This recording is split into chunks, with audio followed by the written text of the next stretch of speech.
Hello everyone, my name is Jennifer and I'd like to talk to you today about something that is going to save you time, it's going to save you money, and you're also all going to leave here with some free gifts. And what I'd like to talk to you today about is the products that you use every day in cosmetics, hair products, bath products, everything like that. When I started to think about a company that I wanted to be involved in, I first started thinking about that company's ethics and the products that I really wanted to use. And when I started thinking about that and looking through products that I had in my home and products that I had bought in the past, I was a little shocked to find out how many products that I had owned, that I had purchased in the past, and drawers really over the years, just well, not that I still have them, I threw them out, drawers and drawers full of junk and stuff that I was tempted to buy every time. Say I had, not to single out any particular company, but Mary Kay products I had purchased, I had thought about selling, and I had purchased, quite a few Mary Kay products through friends and who had been involved with the company. And, I do like the product, but I started doing a little research, and what I found is that Mary Kay is not a cruelty-free company.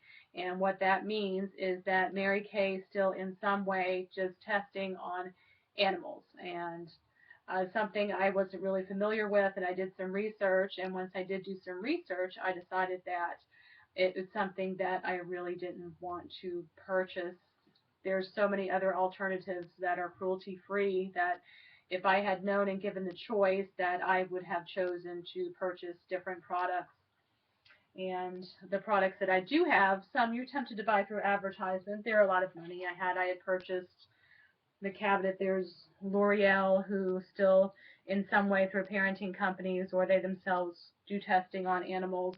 They are not a cruelty-free family. I would not have purchased. This is probably about $10, so it'll be chucked in the garbage, so that's a shame. Didn't really promise the results that it did. Not that you're really looking for miracles, but, sometimes you're thinking, okay, let me just buy this, I'll try it, but, not great. Revlon, tempted to buy this. Not cheap. $16, the Revlon Photo Finish. In the garbage. No real results. If I had done some research and I had thought about this being a cruelty-free company, Revlon in the first place, I would not have purchased it, and it would not be in my medicine cabinet right now. There's so many other things that you could spend your time and your money on. So there are companies like Mary Kay, and through advertising, they, just for fun, a lot of people like to buy these products and, just have them. You're tempted into buying them just for fun. We're all under a lot of stress. We need to do things for fun. Cosmetic companies like Mary Kay promise glowing, healthier skin and image-enhancing products that support a desirable lifestyle. Unfortunately, the company is not listed as cruelty-free.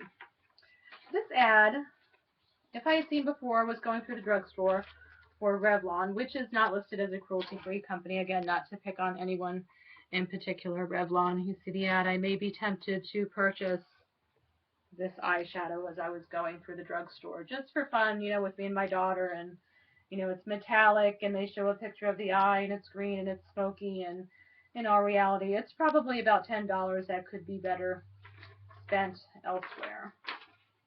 And when they use these products, how they test them on animals, one way is with a Draize test used to test for eye sensitivity. And this is a picture, and I don't want to use surely shocking photos, but this is a picture of a bunny, this is where the Draize test has been performed on the rabbit. They do a lot of the Draize testing and the skin testing on rabbits because they're a gentle animal. They're easy to control. And when I saw the pictures, I really wouldn't want to try something that the company, this cartoon here is If Ordinary People Behaved, and it's kind of a spin on L'Oreal. I think L'Oreal is trying to clean up their act. They're so far not listed as a cruelty-free company, and it says, Mummy, what are you doing to Mr. Flopsy? Calm down, sweetie, I'm just checking the water. Isn't going to scald my hands, but why, Mr. Flopsy? Because I'm worth it. So, little trick, and there are alternatives to animal testing. Human skin equivalent tests, Epiderm and Episkin, have been scientifically validated and accepted to completely replace animal tests for skin corrosion and irritation. And Skin Ethic has also been approved to replace animals for skin irritation. And this was all found on www www.hsi.org/issues. Be cruelty-free facts /blinded rabbits HTML. And there is a lot of interesting information to be found online. There's also lots of lists of cruelty-free companies that can be found on leapingbunny.org. So just before you do your shopping, even for shampoos, household products, cosmetics, it's a really good website to check out. And again, that's www.leapingbunny.org. And there are a lot of products that are listed on the label that you don't really have to do a lot of research on.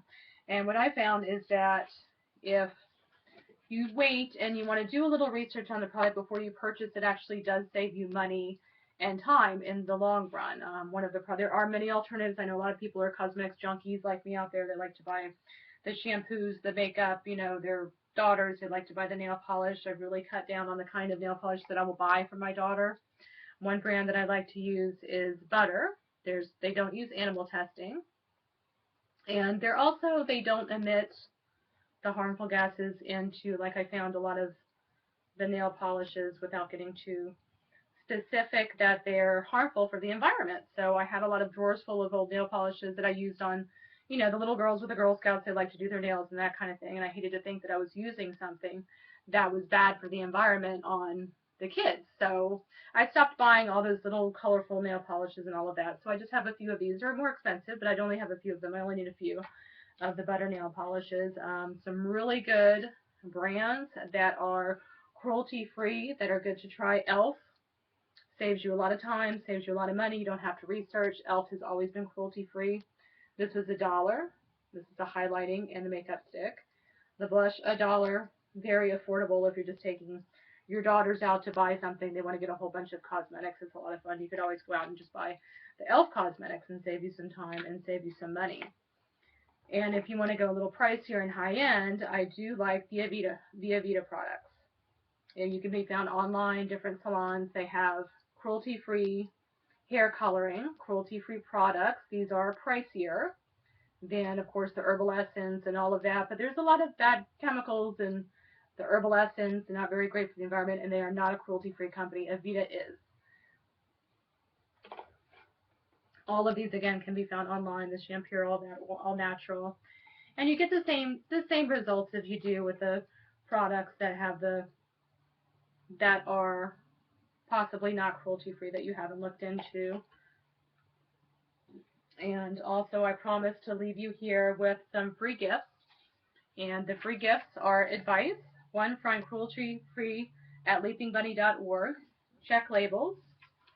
Another free gift of advice is animal testing in the cosmetics industry is cruel and can easily be avoided. Another tip, shop cruelty-free cosmetics. Cosmetic brands that use animal testing should and can be avoided through consumer awareness. Other means of testing are available and widely used by reputable brands. So, just a little research and a little bit of knowledge goes a long way. I think that if you stop to think about the brands that maybe you would have been persuaded to buy in the past and purchase, as far as even cosmetics and household goods for, somebody that doesn't really use a whole lot of cosmetics, it's still good to have in mind to use that research and go onto leapingbunny.org to make sure that you're a more aware consumer of what you're buying and what you're purchasing for your home. And I thank you all for listening today, and I hope you have a wonderful afternoon and enjoy, and please use your free gift. Thank you.